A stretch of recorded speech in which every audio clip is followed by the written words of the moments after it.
All right, we need to talk about the Warriors really quick. First off, welcome to the channel, No Easy Buckets.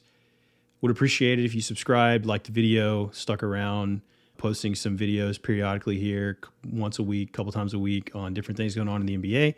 So let me know what you want to see next in the comments, and let's get right into it. So, what is wrong with the Golden State Warriors? So, full disclosure, living in the Bay Area like I am right now, I get plenty of hot takes from Warriors fans all the time. It's been a pretty tough couple years living out here as a Memphis Grizzlies fan, given the way our seasons have finished and how things have gone. But I don't need any sympathy. But Dubs fans are very confident, and they let you know how they feel about their team. And I end up following a lot of Warriors fans on social media. And the Warriors brand of basketball really, changed the NBA in a lot of ways. Highlighted by the increase in three-point rate in most every team's offense these days. Even if you hated the Warriors all these years, like it's tough to deny how fun it has been watching Steph and Clay and all the different role players that have come through there hitting and nailing clutch threes and winning those titles. Like even if you hate them, it's been a pretty fun team to watch in a lot of ways. So this season particularly seems like maybe the decline of that fun Warriors brand of basketball. And I've been seeing a lot of people talk about that lately, and Warriors fans seem unhappy with Steve Kerr specifically and his reluctance to play a lot of the young players that they've spent draft picks on in the last few years. His tendency to kind of drift towards, mediocre journeyman, right? Like the Anthony Lambs of the world and the Corey Josephs and those types of guys. But it hasn't really just been the Kerr drama that's got people, searching for what's wrong with his team. Klay Thompson and Andrew Wiggins have both clearly been in a funk offensively all year.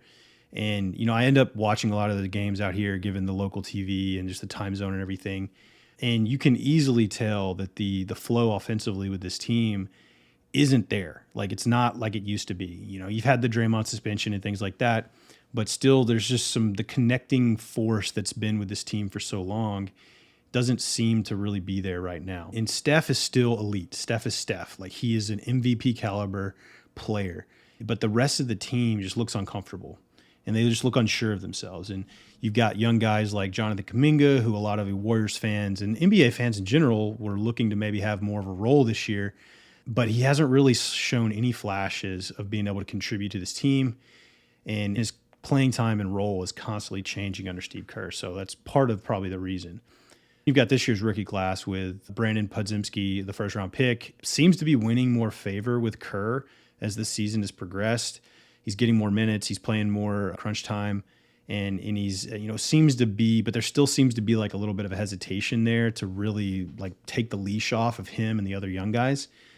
And then second-year player Moses Moody in that same draft class as Jonathan Kuminga, he recently broke the starting lineup with Draymond being suspended, but he's seeing inconsistent minutes. I know he's a fan favorite for the Warriors. Like they think he needs to play more, but still they haven't jumped out there and taken that opportunity, or at least they just haven't been given enough freedom to take that opportunity. And when Draymond gets back, he's going to go back into the starting lineup. So that's going to be that for Moses Moody. But the Warriors, they had a unique opportunity a few years ago. We all know about this, the two timeline saga, where they could reload their talent during those back-to-back years where Clay got hurt and Steph got hurt.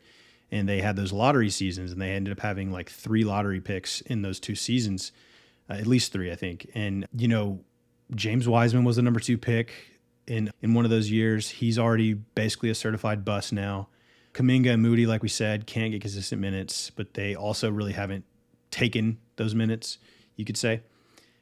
And whether that is Kerr-related or not, I think you have to recognize that those guys aren't budding all-stars currently. So maybe he's just seeing that at a different level than fans are, and that's why they're not getting the time. But they still managed to win another title in 2022, as we know.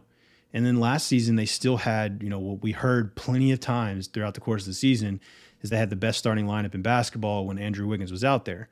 Now, he missed a huge portion of that season with personal reasons, but he came back in the postseason, and it really didn't look like the best lineup in basketball. But they still had moments last year where that Warriors brand was still there. And then, the Wiggins coming back for the playoffs last year, that version of the team kind of carried into this season. And, Steph is still an elite MVP caliber player. Don't get me wrong. Draymond Green, I still think looks good at this age. I mean, he's got his personal issues and his attitude issues, but I think he can still anchor a solid defense that can make a playoff run. But I think the Warriors need to quickly make some roster moves to take advantage of the final hours of this historic team, and especially of Steph Curry's greatness. So I put together a few trades to bring in some new life to this roster and maybe give them some more win now options to take advantage of this window. So let's jump in and take a look at them. So here is trade number one that I looked at for the Warriors. And this is going to be with Detroit, the team they traded with last year to send James Wiseman out. So as you see here, I've got Bojan Bogdanovic and Alec Burks coming back to the Warriors for Andrew Wiggins and Jonathan Kuminga. You know, Wiggins has that $24 million salary number, and that's going to be key in making any of these trades. You know, Clay makes $40 million, and that could open up some other opportunities for them in salary matching, but I really don't think they're going to trade Clay. I know people have discussed that. I don't even fault them for not wanting to do that. Like this type of team, the history they have together, the way the fans love these guys, like I honestly can't fault them for not wanting to trade Clay. I wouldn't do it either. I think the big question there is going to be the contract extension, the talks that come for him. Like he's going to have to take less than he probably wants to take to make this team stay a winner. But Wiggins is definitely going to have to be included in any of these possible trades. So for this one with Detroit, you know, I've got Bojan, who hasn't played this year. He's got a calf issue that's been lingering, but they've been slow playing it because they don't really, you know, they're not any good anyway.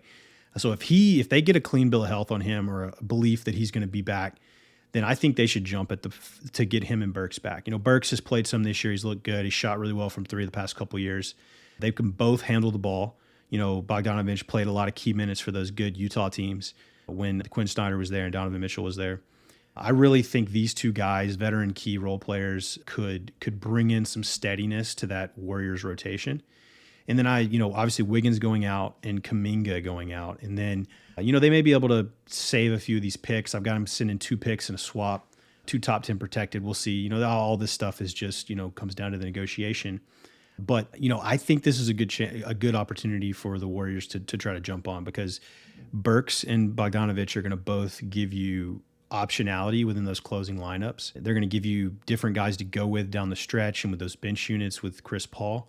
I think that's going to really make them more of themselves as we go farther into the season and into the postseason. So they don't want to give up Kuminga. I understand that, but you're going to have to cut bait with some of these guys eventually. And I think Kuminga is probably the one that you do, because Moody can probably find a role on this team post these changes. It can. And I also think Kuminga is going to have a little bit more value league-wide, because there seems to be a little bit higher of a ceiling there with his potential. But from Detroit's perspective, too, I don't think you got to eventually cut bait with Bojan and Burks to get some kind of value. And I think Wiggins is still 28. Like, he still has some potential there, a ceiling that could be reached, and give him some more minutes with those young guards that you have, kind of a steadier role player that can create some of his own offense. You can run a little bit of stuff through him. And then Kuminga on a little bit of upside, right? You've got some big guys. You've got some ball-handling guards. Bring in Kuminga. Maybe you can develop him into a 4 to play alongside Jalen Duren or something like that. I think it's a nice sweetener. And, he's shown some ability when he's been given a chance. But that's one of the ones I like the most, getting a couple of key role guys for this Warriors win-now scenario. So let's get into the next trade, and that's going to be with the Portland Trailblazers, who are, I think, going to be really active in the next couple of months, given, how bad they are, but also with these pieces. Robert Williams is already out for them for this season, basically. So they're probably not going to be able to flip him, at least for any type of value. So I'd go ahead, if I were them, and start shipping some of these other guys out that they don't have long-term plans for. So in this trade, I have the Warriors going after Jeremy Grant, which is probably the best player that the Warriors could realistically go after, like as far as talent level individually. And he's looked really good this year. I mean, I've watched him play several games. I mean, it's hard to look that good on a team like the Trailblazers, but his contract lines up similarly with Wiggins. They're around the same age.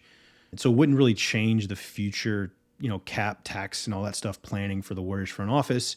It's one extra year, a few extra dollars, but I don't really think it would hamstring them too much there.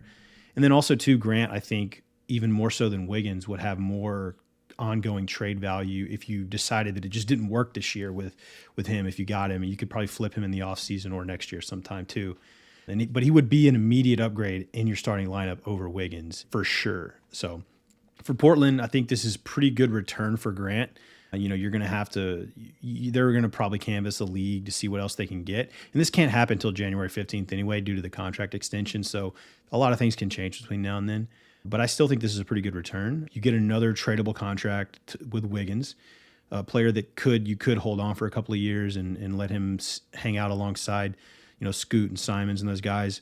Or you could flip him. You could flip him to another team this year, reroute him, or next year. And then I think Kuminga is even more interesting for them than Detroit, and a really nice defensive wing that has some future upside.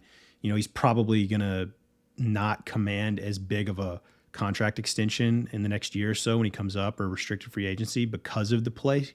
So you may be able to get kind of a value contract for him. But pairing him alongside Scoot, I think, is a good idea. And then here, I think for the Warriors, the picks, like I said, that become really just down to negotiation. But Portland getting a couple firsts, those future firsts from Golden State, I think are going to be looked at with pretty high value, which maybe the Warriors hesitate to give those up, but I think they should just do it to win now. But I think from Portland's standpoint, those picks can be really valuable for you, and on a roster that's clearly aging, and that is if Steph, for whatever reason, injury or whatever, was to take a step back in the next year or two, I think those really become really enticing picks. And so for the last trade here, third and final, found another interesting option for the Warriors. And I was looking for this third team, and I finally kind of landed on the Nets. We all know the Nets have a lot of wings, and the team isn't playing really great so far. They're not looking too good. So I've got Dorian Finney-Smith and Royce O'Neal headed out to the Bay Area for Wiggins, and then just 2 first-round picks. Like I said, those can be protected or whatever, negotiated later on. But I think this is a good deal for both sides. And I think for the Warriors specifically, I think they should look into something like this. So the Nets owe their first-round pick to Houston this year. So they really don't have an incentive to lose or head into the lottery this year. But the word on this year's draft class anyway, which we know changes as the year goes on, but the word is it's not full of a lot of top-end talent. So there's not like a rush to find a 2024 pick to backfill the one that you're owing to Houston. But I think this kind of building up those pick assets in the next couple of drafts could help the Nets even more. And I don't think that really Wiggins is taking on bad money or a bad player here. As we've talked about, Wiggins still has a lot of value. And you're consolidating 2 30-year-old wings that you probably don't have future plans for alongside Bridges and all those guys. You're consolidating them into a 28-year-old Wiggins on a reasonable contract who could, maybe find some new life here with Brooklyn. We've seen guys go there and play good. Jacques Vaughn is a good coach. They've got good vibes on that team for the most part. We'll see how the things go with Ben Simmons when he gets from being injured. But I think this could be something the Nets would entertain. And when it comes down to the Warriors standpoint, like I said, it's a no-brainer for them, in my opinion, because Finney-Smith can definitely play in those closing lineups alongside Draymond. We know that the Warriors have always had their most success going small and playing Draymond at the 5. The NBA right now looks like it's a little bit more big man heavy than in years past, but instead of, I don't really see any options out there to improve the Warriors' big rotation that are worthwhile. So I think if I was the Warriors, why not just double down on what you've always done and get a player like Finney-Smith who can come in and can play that 4 and even some 5 when Draymond's out, stretch the court a little bit, guard athletically on the perimeter and use the 3-point shooting, kind of the fast pace and space offense that you've always been running, and let Steph play his game, and hopefully Clay catches fire and improves as the season goes on. And I think this kind of lineup, these pieces both give you more optionality in that regard as you head into the rest second half of the season and then into the postseason. So yeah, I think you would, instead of going along with the increase in size, especially in the Western Conference, I would just kind of zag on that and stay the Warriors brand of basketball. Regardless, I think it's time for the Warriors to make this win now move and capitalize on the greatness we're seeing from Steph and going out there every night and being available and just playing at an MVP caliber. You've got to capitalize on that. Don't waste time thinking about this straddling two timeline thing with these young guys. Kerr obviously doesn't feel comfortable playing these young guys in the important spots. And if you're not, they're probably not going to get rid of Kerr. So you've got to give him something that he can use. You've got to capitalize on this aging core. But let me know what you think in the comments. And if there's some other trade targets out there that maybe I left out or forgot about, let me know what you think. I think we're going to see the Dubs make a move at some point, probably after Christmas, most likely. And so maybe there's some more targets that are available closer to the trade deadline that would make more sense for them. But let me know if you've got any that you think would be interesting, and maybe we can I can make a video about that if it's something that we want, everybody wants to see. But I'd still appreciate it if you like this video, and if you subscribe to the channel. It really helps out. And feel free to let me know other teams and other situations you want to see me make a video about. But anyways, thanks for watching, and peace.